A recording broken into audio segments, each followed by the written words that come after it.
Gary from Constricted and Addicted, and today I want to talk about my story, how I got into snakes. I think everybody's kind of got a story about, their venture into snakes, how they came to love snakes. Maybe you were a little kid, you were playing in the yard, you saw a garden snake or something, or you had a friend that had a snake, and nowadays you're researching YouTube and you come across snakes. And there's a lot of different ways. Back in the 80s, though, when I was a kid, my older sister had a reticulated python. It wasn't quite as small as Samson here. Samson is a 75% Calatoa superdwarf. His parents were 7 feet, I think. His mom and his dad were 7 feet long, so he has potential to get about 7 feet long. But my sister had a reticulated python that was roughly about 12 foot long. She couldn't handle it. It was inside of an aquarium. Back in the 80s, we didn't know anything about aquariums versus racks versus blacking out the sides so that the snake feels secure. We didn't know anything about that. So people did what they did, and they used the knowledge that they had. Nonetheless, my older sister's reticulated python was extremely defensive and aggressive. You would walk past its enclosure and it would strike at you. I mean, literally it would scare me as a child. But at the same time, it intrigued me, right? Like, I really wanted to own one of these things. I wanted to know what was so fascinating about owning a snake, especially a snake that you couldn't handle. So, I don't remember how old I was. I gotta say I was in junior high school, and I acquired a reticulated python. Probably a little bit smaller or so than this one right here, except it was a mainland reticulated python. I knew nothing about size. I didn't know what was gonna happen, but it was a sweet, sweet reticulated python. I was able to handle it, pull it out of its enclosure without any problems whatsoever. Most reticulated pythons do exhibit cage defensiveness. So, and Samson is one of those snakes where I have to get him out with a hook. I just cannot go in there and grab him. I have to go in there, let him know I'm coming in. And once I get him on the hook, or once I have him, he knows I'm not going to hurt him, and he knows I'm not going to feed him, so he doesn't bite me. But that seems to be the norm with the reticulated pythons. And as a kid, I had no idea. My reticulated python never bit me. And to this day, I don't remember what happened with that reticulated python, but my mom was scared of snakes. And I had this thing hidden in my closet. I remember going to school one day.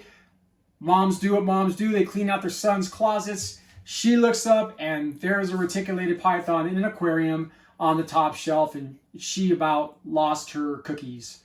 But my mom saw me handle the snake, and she allowed me to keep it. And for me, I lived in the desert down in Southern California, where we had king snakes and rattlesnakes and all sorts of neat little snakes out in the desert. I went and got me a king snake, and I put that king snake inside with the reticulated python, not knowing, I'm a kid, I don't know anything about cohabitating snakes or putting snakes together. I don't know anything about that kind of stuff. But I took off, and that king snake got out. And I thought the reticulated python ate the king snake. No way. But what had happened is the king snake got into the central heat system in the floor and then came up through the vent where my mom was sitting in the living room. So needless to say, that's probably what happened to that reticulated python. She made me get rid of it. But that really never stopped my love for snakes. I've always had, whether it was a reticulated python when I was younger, I got into the boa constrictors, and the boa constrictors to me were a lot more user-friendly. You could handle them easier. They were a little bit more active. Like you can see Samson, now that he's all calmed down, he's pretty much just like a pet rock. Well, now that I say that, he's going to start moving. But I really, really love the boa constrictors. Nobody told us about size when I was a kid. Nobody really told us about feeding. It was really about get big, get them as big as you can, shock value, take them out, wow people, all that stuff. What we didn't know, we were slowly killing our snakes through feeding. And there were so many other ways that we kept our boa constrictors at that time, that was just not for me. I mean, if you are someone who might still feed your snake in a separate bin, that's perfectly fine. I'm not here to make this video to tell you what's right or what's wrong. If it works for you and it works, that's all that matters. That is all that matters. But for me, and back at that time, I was feeding snakes in different bins, taking them out of their homes, feeding them sometimes 2 meals at a time, doing everything I could to get that snake to be as big as possible. Through the 80s and 90s, I kept my love for snakes, mostly rescues. People knew that I had snakes, and what they would do is they would contact me and say, "Hey Gary, we've got a snake. Can you come get it? My son's gone to college. Can you come take the snake? My son doesn't have any more interest in the snake. Can you come and take it?" So I would come and take other people's snakes that they didn't want anymore, but I never did any research on how to properly care for them. So I would take them in. Again, I didn't know the proper husbandry of boa constrictors back then. Housing 2 snakes in one enclosure, sometimes not even having an enclosure for a snake, allowing a snake to run around in a room that had absolutely no climate control, no humidity, nothing. It was just in a room, and it was big. So it was, to me, it kind of felt cool. That's the honest way to put it, you know. And then I started doing some research on snakes and their proper husbandry. And I'm going to be honest and say that's probably in the last 5 years or so that I've really started to look into the proper husbandry of raising a snake correctly. I want to say it was somewhere around 2007. I had one of my last boa constrictors for a while. And again, that was the end of my improper keeping of boa constrictors. What had happened was that I live up here in the foothills, and we were feeding the boa constrictor chickens, and I couldn't get any chickens for a while. And I started to feel bad. I had some other things going on. I wasn't really paying much attention to the snakes. I had 2 snakes that were roughly between 6 and 8 feet long. I look back now, I know they were probably unhealthy, and I wanted to get rid of them. That's where I really was at that time. And so I gave them to the Serpentarium in Lodi, California. And, you know, so I decided that I was not going to do snakes anymore. I got out of it for a while. I decided that, I wasn't going to do any animals for that matter. I just wanted not to have to worry about, taking care of another creature. And then my daughter started telling my granddaughter about stories of the big snakes that she grew up with.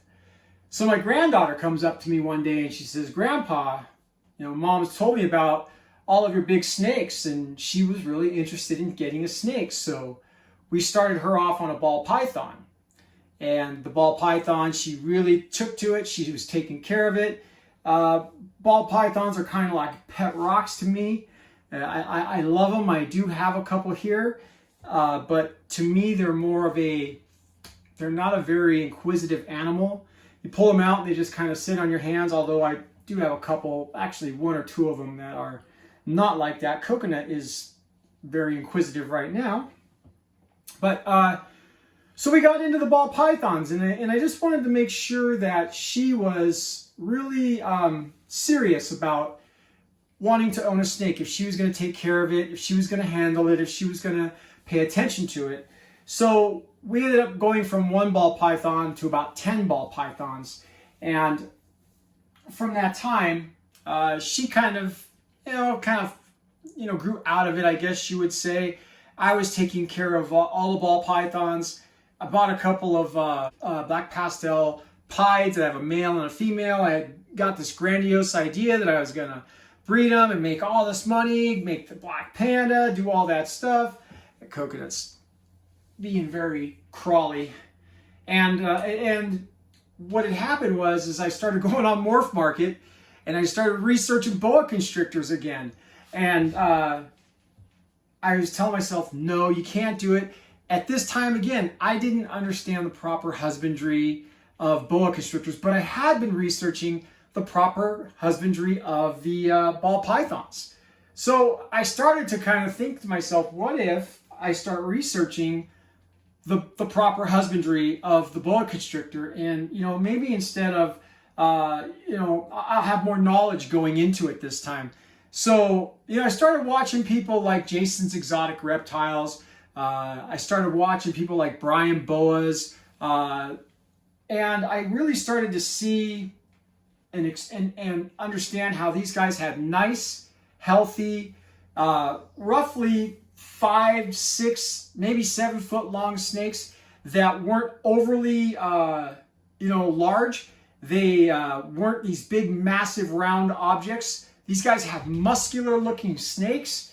And I really wanted to be that guy. I wanted to be that guy that had that really beautiful looking boa constrictor, not this massively oversized snake that was just unhealthy and maybe scared people or whatever.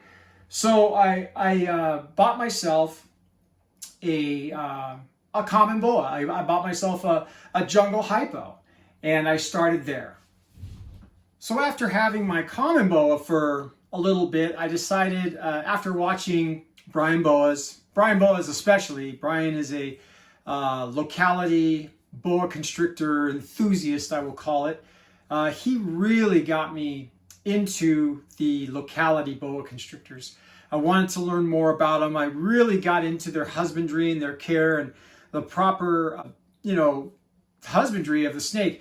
So with getting the common boa and watching and learning new ways of boa keeping, that's really what got me interested in taking it a step further and going into the locality boa constrictors. Now my first locality boa constrictor was, I believe it was my Hog Island that I have. But this one right here is my Tamaulipas Cloud Forest boa. Now I don't show her off too often. She's a dwarf locality boa constrictor from the Tamaulipas Cloud Forest in Mexico, and she will probably get about 4 feet long. She's not a large, by any means, boa constrictor. She's really small, and I slow grow my boa constrictor. So I do a lot of research and reading when it comes to the locality boa constrictors about how their food supply isn't as accessible as, say, a common boa constrictor. So by reading about that, actually I have every one of my snakes pretty much on the same feeding schedule, which they all get fed once every 2 weeks. Now this girl right here is probably, she's probably my most flighty boa constrictor that I have. She doesn't like to be held too much, and I try to work with her, and I just do what I can with her. I got her because I wanted the Tarahumara, and the Tarahumara wasn't available. I have a friend of mine who's also a locality boa constrictor enthusiast, and she's the one who turned me on to the Tamaulipas. This is a Vin Russo produced Tamaulipas Cloud Forest boa constrictor, and I'm a real big fan of Vin Russo's stuff, so I wanted her. I saw her on Morph Market. I got her. She's an incredible snake, but she's definitely not the snake that wants to be out and handled. And maybe with time that'll go away. She's still a baby. Most baby boa constrictors can have this kind of behavior. She's a boa imperator, which means that she is in the largest class of the boa constrictor family. But this was one of my introductions here to getting into the locality boa constrictors, learning about the proper husbandry and care, and really taking a liking and getting to know how to care for them properly. And she's just a beautiful, beautiful animal. She's got some beautiful colors. Her belly is just pink, and she's got some pink on the sides. And as she gets older, her color will definitely change. Now, as I started to collect boa constrictors, I really fell in love with the Dumerils. Max was my first one. Absolutely love the temperament of Max. And I have this idea that I want to breed Dumerils at some point in time in the future. So I ended up getting a baby female Dumerils, and this is Balana, and she is probably about 9 months old right now, maybe a little older than 9 months. I've had her for probably 5 or 6 months of the 9 months. Maybe that's wrong. I don't honestly remember the time span that I've had her. I've had her for quite a bit though. She was very small when I got her, and she's definitely starting to put on some size. The female Dumeril boa constrictor can get a little bit larger than a lot bit larger. The females can get up to 8 feet long, and they're very, very grippy snakes. That's one of the things I really love about the Dumeril's boa constrictor, is just how grippy it can be. It likes to hold on, and I think that's what really made it, other than its personality. A lot of you have seen Max in previous videos that I've done, and Max is just a puppy dog, and Balana is a spitting image. She's a younger puppy dog, and I really love her temperament. So I was not real happy at the price that Dumerils are at right now. So my goal, quote unquote, is to hopefully produce Dumerils in the future and sell them for like $350, $400, the price that they should be at. But that's in the future, and who knows what's going to happen, you know. But I really took a liking to the Dumeril boa constrictor. So I've got 2 of them. I've got a male and a female. And this one right here has just been a pleasure to watch grow. My older one I got from my friend Leanne. She ended up with 2 males. I ended up with Max from her. And like I said, Max has just been one of the greatest additions to my collection that I've gotten.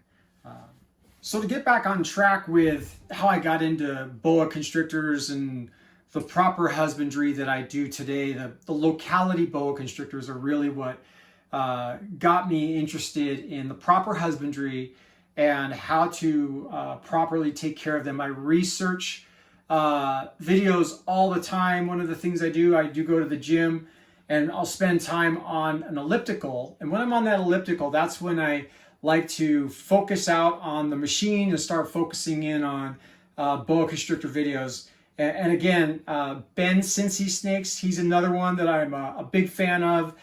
Ben and I have a lot of the same boa constrictors, and it's nice to see that somebody else out there has the same love for the same kind of boas that I do.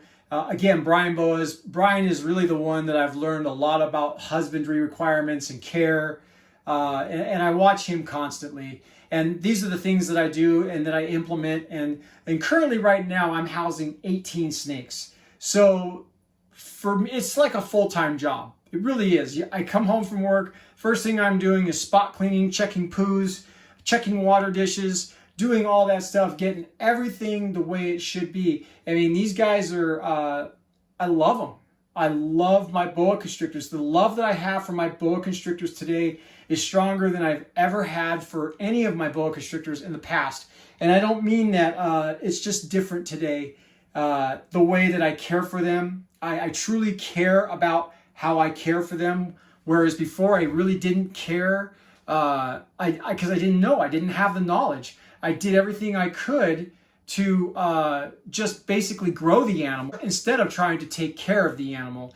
And today what I get is the result of many snakes in my collection, and I'm going to show you a couple more that look healthy, they look happy, they're not exhibiting any sort of aggressive, defensive, sickly behavior. All of my snakes are in very good health, and to me, what I'm learning and what I'm seeing is that a healthy snake is a happy snake. All right, so I'm going to end this video with my Guyana and my Suriname. And these 2 boys right here were, I've wanted these guys for a long time, and one of the things that I wanted to make sure of is that if I got one of these snakes, that I really knew how to take care of it. the Suriname and the Guyana, or any of the true red-tailed boa, the boa constrictor, you really have to be on point with their husbandry. You've got to, monitor their humidity. You've got to be on top with their heating and everything, size of prey that they eat. And what I'm experiencing is that by having these two, that further enhances my desire and my want to make sure that the rest of my snakes husbandry is right on point as well. Most boa constrictors are pretty forgiving. The boa constrictor, captive bred or not, they still have requirements that if you don't keep up with them, you could get them really sick really quick. And again, these guys right here are thriving, right? Like this is King Darius. King Darius is my Suriname, and he is just, again, I love to use the word inquisitive when I refer to my boa constrictors, because that's exactly what King Darius is. This guy just likes to rap and he likes to look around. And then we've got Odin, who's my Guyana, and I love the color of this guy. He's more of a gray, purple, and then you can see King Darius is more of a beige and kind of got a dirty speckling going on. And they're definitely two different types of snakes, other than the fact that they are both boa constrictor and true red-tailed boas. But this guy here is from Guyana, which is right next door to where this guy is from, and that is Suriname. And, taking care of these guys right here is really giving me insight and helps me to really further my knowledge and make sure that not just these guys, but every one of the boa constrictors in my collection are properly taken care of. So I hope you guys enjoyed this video. I continue to learn about boa constrictor care constantly. For me, there's no end date for that. There is no point where I get to a point where I say, I've learned everything I need to know. I think this is one of those hobbies that the knowledge is endless. And I just have to leave myself open to the possibility of learning. And I do so. And when I do that, I've got happy snakes. So I hope this video helped you guys. I'd love to see what your story is. I'd love to hear what your story is. How did you get into snakes? How many snakes do you have? And if you like this video, if you like any of my videos, I'm usually not that guy that says please subscribe and like, but go ahead, man. If you like it, show me you like it. Subscribe to my channel, and I'll keep posting these things. Thank you.